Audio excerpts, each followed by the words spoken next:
بسم الله الرحمن الرحيم. The Prophet's teacher was Angel Jibreel. Here there's a typo. The Prophet was taught by the Angel Jibreel, or the Prophet's teacher was the Angel Jibreel. So you can choose whatever version you want. Since the Prophet ﷺ could not have authorized the Quran himself, someone must have taught it to him. Everyone around him recognized this, and he himself admitted it. He claimed that he was taught by the angel Jibreel, who was bringing him revelations from God. Those who disbelieved in him didn't accept this claim, but they recognized that he needed a teacher, and there were only two possibilities of where the teacher might come from. Either A, the teacher came from the unlettered ancient Arabians themselves, or B, the teacher came from the Jews and Christians who lived in the Arabian Peninsula.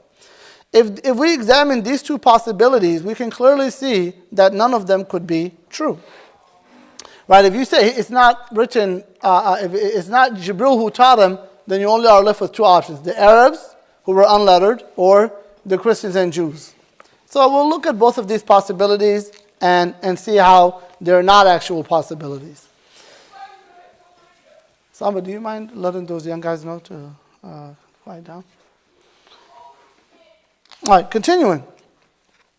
The teacher could not have known from the ancient Arabians themselves because they were The teacher could not have come from the ancient Arabians themselves because they were unlettered. They were unable to read or write, and were therefore not a people of knowledge. When they became Muslim, they learned how to read and write, and they became people of knowledge. But before they became Muslim, their civilization is called the period of ignorance, Jahiliyyah. The Prophet Muhammad, upon him be peace, was himself an unlettered Arabian like them, and his unletteredness was recognized as evidence that he could not have authored the Quran himself. Everyone therefore recognized that the one who taught him could not have come from his own people. Someone who doesn't accept that the Prophet Muhammad ﷺ was taught by the angel Jibreel has only one option. He must claim that the Prophet Muhammad ﷺ was taught by the Jews and the Christians who lived in the Arabian Peninsula. And we already spoke a bit about this, but we'll see what the author adds. He says, but that too could not have been the case. The Prophet Muhammad ﷺ did not have any Jewish or Christian teacher. The monks who saw him as a child only saw him once and never taught him anything. Waraqa bin Nawfal too only saw him once and never taught him anything. All of them, in fact, recognized him as the final messenger, and they would have gone to him as students, not as teachers. The ancient Arabians who disbelieved in the Prophet Muhammad ﷺ therefore found themselves in a problem. They knew that he had been taught, but they knew that if the angel Jibreel was not his teacher, then he could only have been taught by a Jew or a Christian. But they had known him since he was a child, and they knew that he had never learned from any Jews or Christians. So out of sheer desperation, they made an unbelievable claim. They said that the one who taught him was not a learned Jewish rabbi, nor a learned Christian monk, but an unlearned Christian Byzantine captive who they had enslaved and who worked as an ironsmith in Mecca. They claimed that he had taught the Prophet ﷺ the Quran. So here, just summarizing this, the Quraysh, right, the opponents of the Prophet ﷺ, they knew that he couldn't have been taught by a Jewish rabbi or a Christian monk. Why? Because he grew up in their city. They've known him since the day he was born, till the day he became a prophet. Every day of his life, he spent his entire childhood in Mecca. And he traveled limited times to Syria for trade. They know that the Prophet ﷺ was unlettered. They knew that he never studied under no Jewish rabbi or Christian monk. And that is why they never accused him. They accused him of being a madman, a sorcerer, a soothsayer, right? They accused him of various things, but they didn't accuse him of this because they knew that this would be easily dismissed. Like you said, I got this from who? The question would be, what Christian monk did I learn from? What Jewish rabbi? They wouldn't have an answer.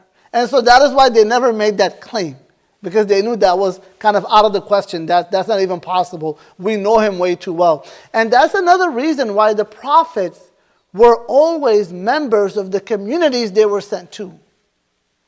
They weren't foreigners, because a foreigner you might doubt. You don't know everything about them.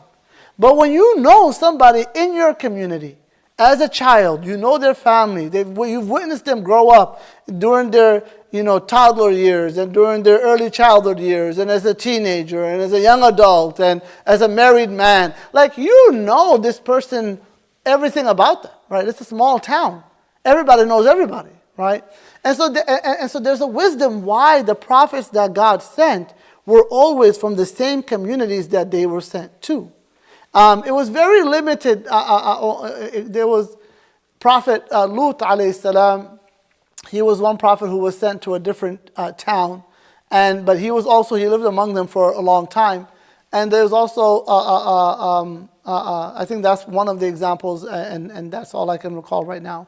But very limited examples of a prophet from a foreign community being sent to another community. Usually, the prophets were always from the same community. And so that is why the Quraysh never made the claim that he learned the Quran from any Christian monk or Jewish rabbi. So they were only left with one possible claim. And this is really ridiculous. It's just kind of like their last attempt, right? Trying to hold on to this accusation to this claim they were making. And so they said, no, he learned it from this Christian Byzantine man who was an ironsmith in Mecca. And so they said he had to have learned it from that guy. That's the only possibility, because they knew that every other possibility is not possible, or every other argument they would make would really be easily dismissed. But again, continuing, but he wasn't a native Arabian. He did not have a strong command of the Arabic language, and he spoke with a Greek accent. This unbelievable claim is recorded in the Quran as follows. We know well that they say, there is a man who teaches you. The speech of the one they refer to is foreign, while this is clear Arabic speech. And this is in Surah Al-Nahl.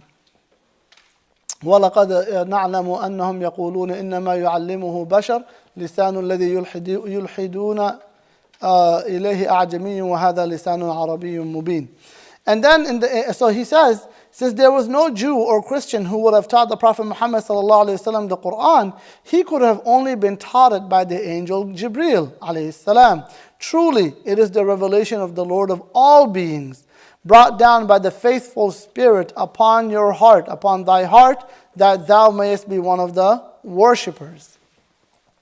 وَإِنَّهُ لَتَنزِيلُ رَبِّ الْعَالَمِينَ نَزَلَ بِهِ الرُّوحُ الْأَمِينُ على قلبك لتكون من المنذرين.